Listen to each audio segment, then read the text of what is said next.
एक दिन आप सोकर उठते हो और आपको पता चलता है कि आपके घर का सारा सामान बिखरा हुआ है। लेकिन आप तो रात को उठे ही नहीं थे और आप उस घर में अकेले रहते हो। और ऐसी चीजें अगर हर रोज हो तो ऐसी सिचुएशन में आप क्या करोगे? तो आज की कहानी है निखिल की। निखिल को ना अभी अभी एक नई कंपनी में ना बढ़िया सी पोस्ट पे जॉब ऑफर हुई थी। अब वो बहुत ज़्यादा खुश था क्योंकि सैलरी भी अच्छी खासी मिल रही थी। लेकिन उसे एक ही दिक्कत थी, और वो दिक्कत ये थी कि जो कंपनी में उसे जॉब ऑफर हुई ना, वो कंपनी उसके शहर में नहीं थी, दूसरे शहर में थी। तो अब उसे उसका घर छोड़कर उस शहर में जाना पड़ेगा, वहाँ पे शिफ्ट होना पड़ेगा। अब जो कि उस शहर में वो अकेला ही रहने वाला था, इसीलिए उसने वहाँ पे जाके सबसे पहले एक छोटा सा 1 BHK का फ्लैट रेंट पे ले लिया। फ्लैट भले ही छोटा हो लेकिन काफ़ी ज़्यादा साफ सुथरा था और काफ़ी ज़्यादा बढ़िया एरिया में था। इसलिए उसने ज़्यादा जांच पड़ताल नहीं की, उस फ्लैट के बारे में कुछ जाना नहीं, फटाफट उसे डन कर दिया। निखिल को अभी आए हुए 1 महीना हुआ था। 1 महीना सब कुछ सही जाता है, उसका काम एकदम बढ़िया जा रहा था, सब कुछ सही।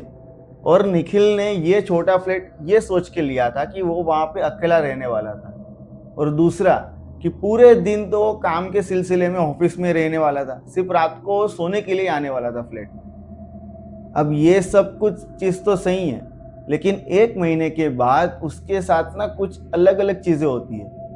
मतलब होता ये है कि एक रात ना उसने अपना फ़ोन अपने तकिए के पास रखा, लेकिन दूसरे दिन जब सुबह उठकर वो देखता है तो उसका फ़ोन उसके तकिए के पास नहीं, बेड के नीचे पड़ा था। ये चीज़ उसे थोड़ी सी खटकती है कि मैंने सुबह यहाँ पे फ़ोन रखा था, नीचे कैसे गिर गया। उसे लगा कि शायद बहुत ज़्यादा थक चुका था, इसलिए उसे कुछ याद नहीं रहा हो। अभी ये ऐसी कुछ चीज़ें ना 1 हफ्ते तक चलती है। 1 हफ्ते के बाद और एक चीज़ ऐसी होती है, जब वो सुबह उठा ना तब पानी की बोतल उसके बेड के पास थी। और उसे ये चीज़ क्लियरली याद है और उसकी आदत भी है कि वो पानी की बोतल कभी भी सोते टाइम बेड पर भी नहीं और बेड के पास भी नहीं रखता ही नहीं था। वो किचन में ही पानी की बोतल रखता था। अगर उसे पानी पीना होता किचन में जाता, पानी पी के फिर वहीं पे बोतल रखता। उसे ये चीज़ कंफर्म याद थी कि ये मैंने किया ही नहीं है। इस बात को भी कुछ हफ्ता निकल जाता है। 1 हफ्ते के बाद जब वो वापस कुछ ऐसी चीज़ें होती है, सुबह उठता है तो उठते ही वो थोड़ा चौंक जाता है। चौंकता इसलिए है क्योंकि जो कुर्सी उसने एक कोने में सही से रखी थी, अब वो किचन में है। सुबह उठा तब उसका फ़ोन जो अपने तकिए के पास लेके सोता था, अब वो दरवाजे के पास है। अंदर किचन के सारे बर्तन उसके बेड के पास आके गिरे। ये सब कुछ देख के वो चौंक जाता है कि रात को कोई चोर वोर तो नहीं आता, उसे ऐसा शक होता है। और इसी शक के चलते वो एक चीज डिसाइड करता है कि अब मैं सीसीटीवी कैमरे लगाऊंगा। अब जब वो सीसीटीवी कैमरे लगवाता है, वो सीसीटीवी कैमरे लगवाने के बाद जब वो सोता है, दूसरे दिन उठकर वो कुछ नहीं करता, पहले फुटेज चेक करता है। तो उस फुटेज में ना उसे कुछ अजीब सा दिखता है।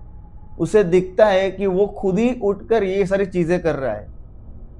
और निखिल को बराबर से याद था कि वो एक बार जब रात को सोया तब सुबह तक उसकी आंख खुली नहीं थी।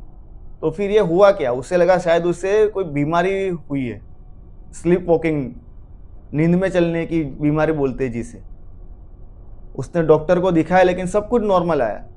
ये सारी चीजें ना अब उसे थोड़ा परेशान करने लगी थी। एक रात उसने डिसाइड किया कि मैं आज है ना सोऊंगा नहीं, सोने का नाटक करता हूँ ताकि मुझे पता चले कि हो क्या रहा है। क्योंकि जब वो फुटेज चेक करता था ना, तब उसे ना उसके साथ साथ कोई तो शैडो टाइप एंटिटी हो या कुछ हो, पता नहीं क्या, लेकिन कुछ तो दिखता था। उसे ये कंफर्म करना था कि आखिर यहाँ पे है क्या। तभी एक रात उसने जैसा डिसाइड किया वैसा ही वो सोने का नाटक करता है, अपनी आंखें थोड़ी सी खुली रखता है।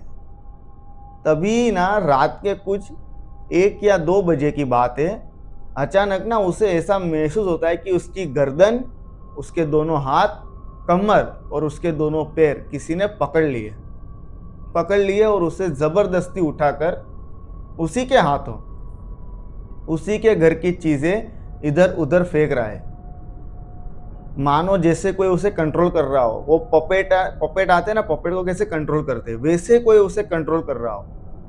अभी वो बहुत ज्यादा रोकने की कोशिश कर रहा था, जोर लगा रहा था, लेकिन वो जो भी चीज थी वो उससे भी ज्यादा जोर लगाकर ये सारी चीजें कर रही थी।